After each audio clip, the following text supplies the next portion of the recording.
Penalty naman sa mga maiingay na motor, tinaasan sa Dagupan City.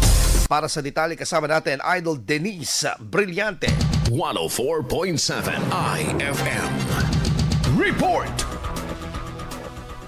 Inihayag ng lokal na pamahalaan ng Dagupan City kahapon, ika-27 ng Oktubre, ang pagbabago ng ordinansa ukol sa pagbawas ng noise pollution sa lungsod. Sa ilalim ng Dagupan City Ordinance No. 2337-2025, ang dating 500 pesos na multa sa first offense, ngayon ay tinaas na sa halagang 1,000 pesos para sa lahat ng uri ng sasakyan na may modified mufflers. Ayon sa Public Order and Safety Office ng Dagupan, ang pagbabago ng ordinansa ay bunsod ng pagpapabigat ng kaparusahan para sa mga lalabag. Dati may ordinansa na.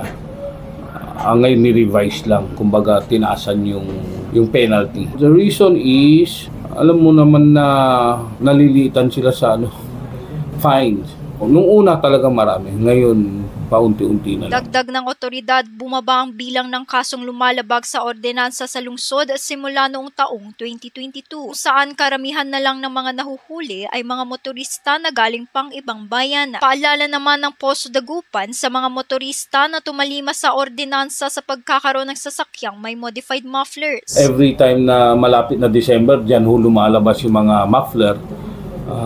May bago tayong ordinance. Kaya watch out. Kung naka-muffler kayo, balik nyo na sa original na muffler nung tambucho, huwag nyo nang paingayin. Kasama mo mula rito sa IFM News, Dagupan, ito si Idol Denise Brillante, Tatak, IFM.